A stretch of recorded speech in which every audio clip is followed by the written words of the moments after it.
How can a US airline regain lost market share? How can a bike sharing startup launch in Chicago? How can a biotech company compete with a new drug in the market? Passing the Bain case interview is tough. But don't worry, in this video, I'm going to walk you through exactly what you need to know to be confident about getting your Bain offer.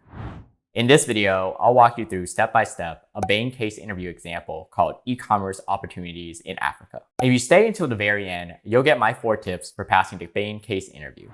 Hi, Davis here. If you're joining us today, hit the subscribe button below. And every time a new resource or video becomes available, you'll be the first to know because I want to give you all these amazing resources to help you land your dream consulting offer and begin a career as a management consultant.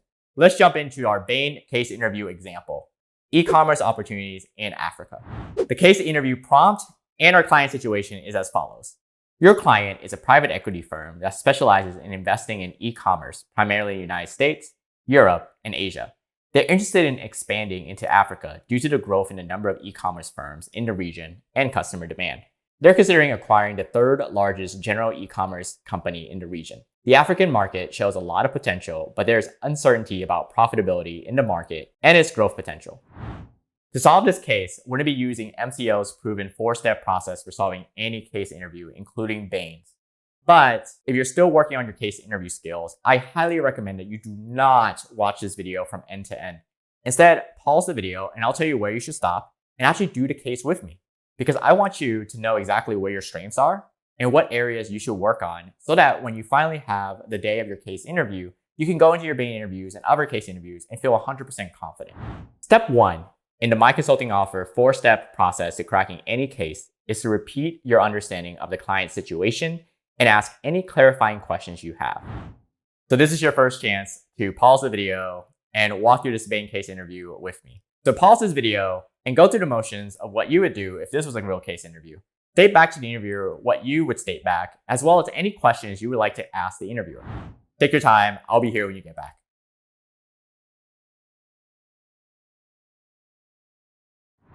How'd you do?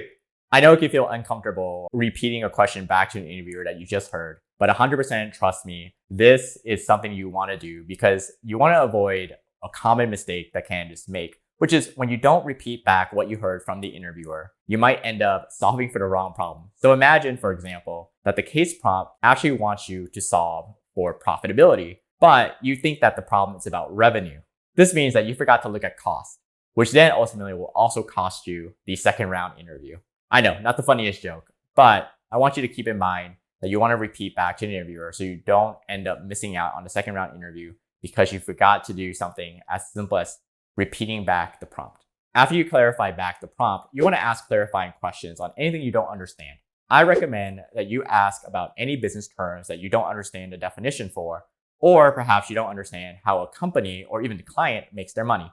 All these questions are fair game, and you should consider asking them in the opening when you're getting to understand the case, because this shows that you're willing to ask questions to better understand the client's needs, as well as ultimately help the client reach your recommendation. Because if you do this later on in the case, for example, you ask, what are the client's products?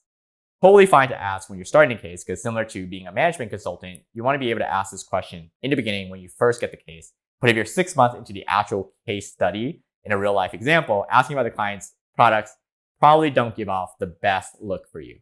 So similar in the case interview, you want to ask all the questions up front, because we also call this the dump period, because this is where you want to get smart on the client, the industry, or any business terms you don't understand. If this was a case interview that you received at Bain, here are some examples of questions you could ask. What countries in Africa would the firm want to look at? What is the target company's business model? And what countries does it do business in? And what does success look like for entering the regional market for the acquisition? Other than uncertainty and profitability in the market and growth potential, are there any other concerns? The answers from this question will steer you in the correct direction for the case and ultimately to the recommendation that you'll make for the client. Step 2 in cracking a Bain case interview is to spend a minute or two thinking about your approach to solving the problem. You'll want to write down a structure or issue tree. To create your issue tree, write down your top level, that is your overall question for solving this case, and then the key components of that question. You typically have only a minute or two to come up with and lay out your structure. And while it's not expected that you cover all aspects, you are expected to cover what you consider the main aspect. However, it's important for you to show that you've covered the most important ones in a structured manner. Here again, pause the video and take a moment to actually structure out what you would say if this was a Bain interview you were in. Don't worry, I'll be here when you get back. So I want to make sure that you get this shot.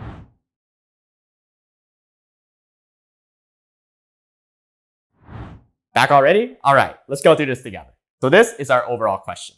Should the private equity client acquire the target e-commerce firm as the first step in the entry into the African e-commerce market? To answer this overall question, we need to break the big question down into smaller parts. While there's more than one way to break a problem down, here's just an example of how you could break it down. Is the African e-commerce market attractive? How favorable is the African e-commerce market? What is its size? What's its historical growth? And what's its projected growth? What are the competitive dynamics of this market? Is it fragmented? Is there a different way to differentiate yourself? We also want to know, is the target general e-commerce firm attractive? Is the target company's market share meaningful compared to others and or trending upwards? Is the target's offering well-positioned and within market? Thirdly, we want to know what's the potential upside to acquiring this African e-commerce company? What is our exit strategy and potential ROI? Is there a strategic reason for bringing the target firm into our portfolio? Do we have specific expertise that can drive value from this acquisition? Are there any synergies with other companies already in our portfolio? Lastly, we need to consider the risk of acquiring the target e-commerce company. Are there any other considerations or risks, such as political, regulatory, or macroeconomics? And by the way, if you're interested in becoming a management consultant, check out the free resource below in the description or the pinned comment about how you can book a free 30-minute strategy session with my team, where we'll walk you through step-by-step how you can become a management consultant. Next, after you've laid out the structure, the interviewer is going to ask you to go deeper into the various questions that you ask. Now it's time to move into step 3, analysis. Since Bain does interviewee-led case interviews, your interviewer will likely expect you to pick a place to start and then begin your analysis and jump right into it. So where would you like to start? So pause this video and think through where you would like to start the analysis if this was a case interview and you were the one being interviewed.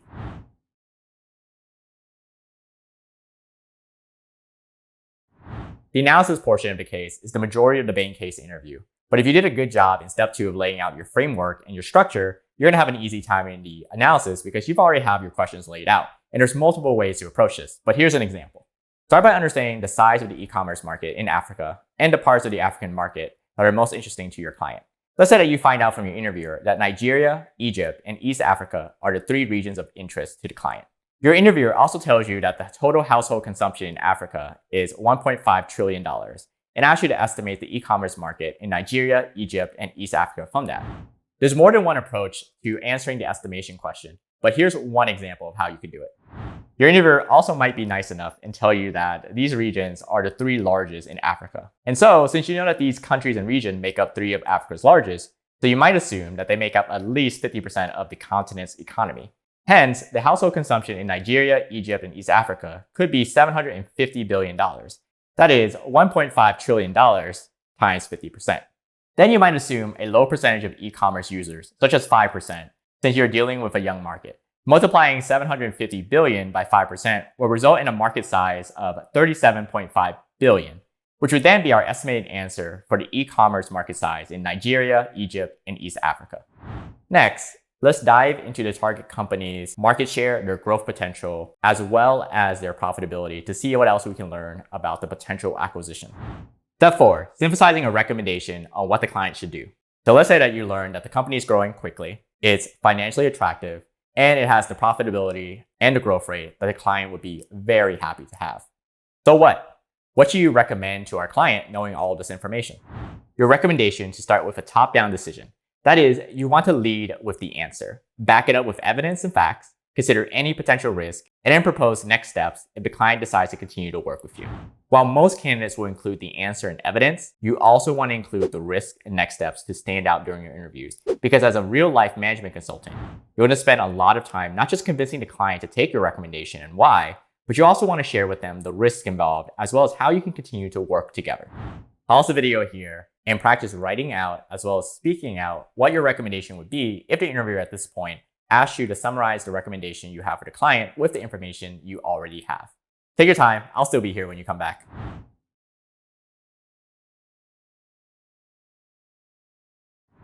There are multiple ways to provide a recommendation, but here's just one example that you could provide to our client who's thinking about entering the African e-commerce market.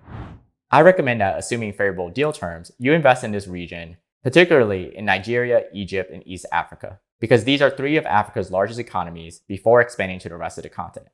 The target is attractive because it has a growing market share and a highly differentiated product. The market is attractive because the expected growth of e-commerce is 15% in these three regions, and the target is well positioned in the strongest country-level markets. There is potential for even higher growth given that household consumption and internet coverage are low and expected to grow at a very fast rate due to a growing middle class. One risk to be aware of is the last-minute logistics infrastructure in the region is not as developed as many of the markets that we've already been invested in. That being said, given more time to work together, I would like to focus and understand the target's operating model and whether they have an approach that serves customers well in the local context and has flexibility and creativity to deliver in these markets where infrastructure is still being built out.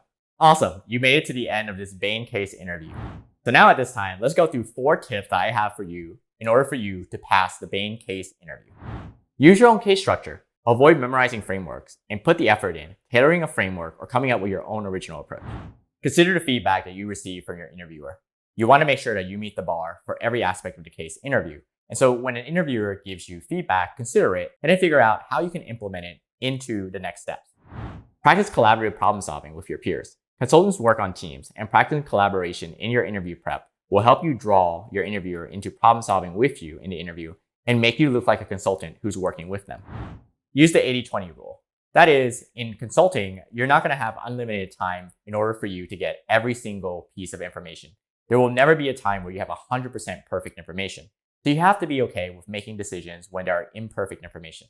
That's why in consulting, we have something called the 80-20 rule. That is, sometimes you find out only 20% of the information, but that 20% of information represents 80% of the value. So while you could spend a lot more time, 80% of the time, finding that last 20%, sometimes it's more than enough and okay for you to make a decision based on just having 20% of the information if you're confident that it covers 80% of what you need to know. That is the 80-20 rule.